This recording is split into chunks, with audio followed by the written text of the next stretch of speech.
and criminal justice system sa ilalim ng nagawa ng kaparutan o DOJ.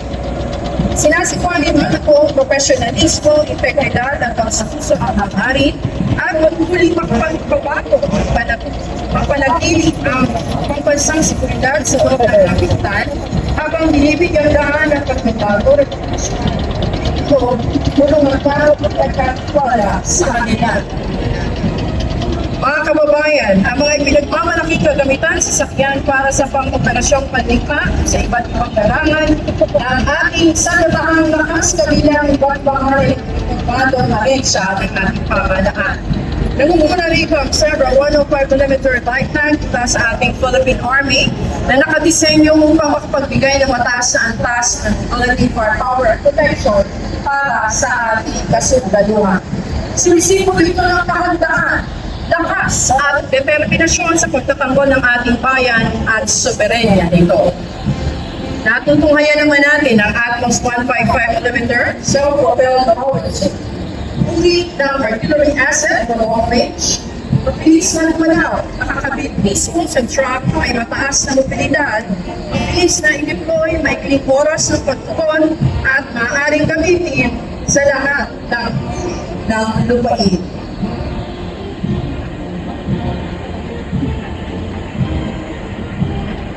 Sumusunod po ang search and rescue team mula po sa ating Philippine Army.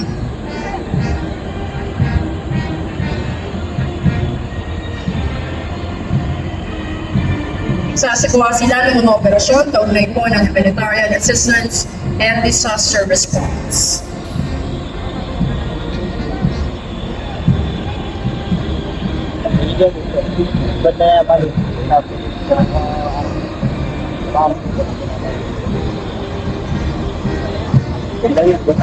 Narito rin po sa ating harapan ang sasakyan at more ng ating Philippine Navy Marines.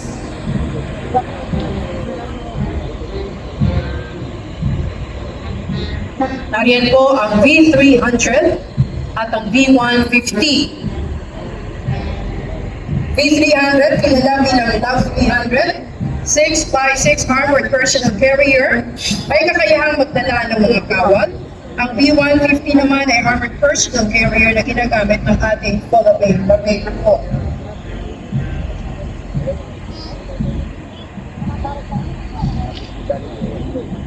Nariyan din po ang 155mm howitzers mula pa rin po sa ating Philippine Navy Marines. At nasa ating harapan ang 105mm howitzers na pawang mga gamit ng Philippines. Ang rito ay kulang ang ating Special Operations Forces ng ating Philippine Navy. Mabilis at magaan na sasakyang pandagat na ginagamit para sa mga operasyong pandagat tulad ng pagpapatrolya, search and rescue, paglilipat ng mga tauhan at kagamitan. Ngayon din ang maritime interdiction. Nasa ating harapan na C3 van, command, control, and communication para ng ating Philippine Navy na nagpapadala, tumatanggap ng mga kapusan, pagbagi ng informasyon, koordinasyon ng mga sasakyang pandagat, paghimpapawid at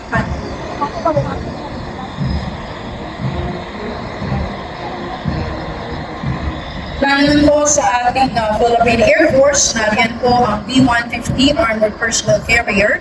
Sasakyang pandigma ginagamit para sa seguridad at depensa ng mga base panghimpapawid.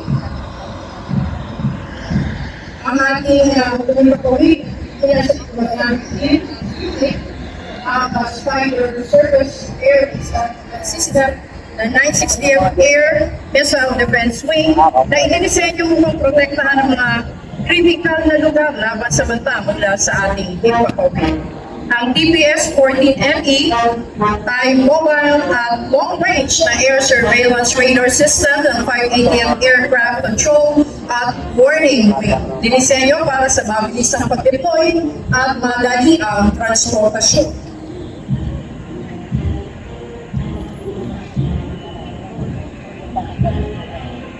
Ang mga sasakyan mula sa pambansang pulisya ng Pilipinas,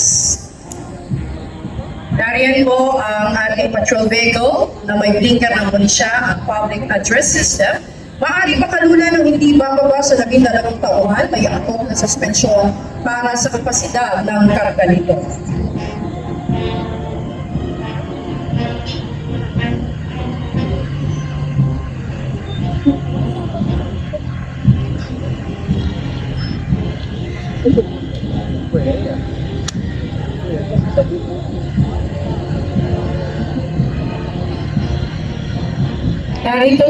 Narito po sa ating harapan ang PNP SOA van.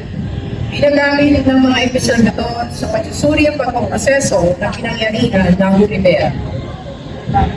Mga heavy motorcycle mula sa Highway Patrol Crew. Mga light motorcycle mula po sa NCRPO.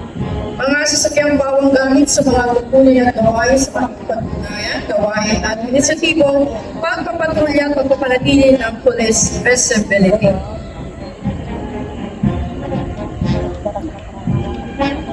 Ang PNP, CBRN, EMTS fans, napapalakas ito ang kakayahan ng mga tagapagpatupad ng batas sa makatukoy at makapigil sa pagpasok ng mga mapanganib na materyales sa mga mahalagang pambansang kaganapan.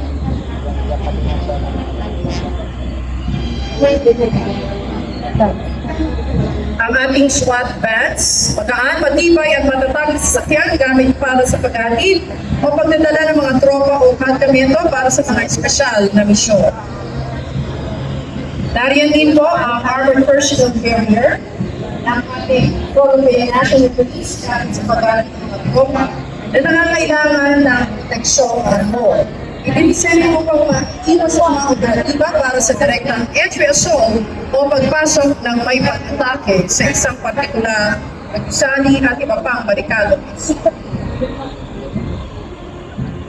Narito po ang PNP High-Speed Tactical Watercraft. Sasakyang pandagat na napakadaling imaninoda, mainam para sa mababaw na kaibigan, maaaring gamitin sa maritime interdiction o pag-arit sa dagat, mga seaborne operation ng Special Action Force Maritime Group at iba pang espesyal na yun. Narito rin po ang rigid hull inflatable boats mula po sa ating Philippine Coast Guard, sakay ang Maritime Security and Response Group. Mga kababayan, sila ang ating mga kaagapay upang mapanatili ang kaayusan, katiwasayan at kapayapaan sa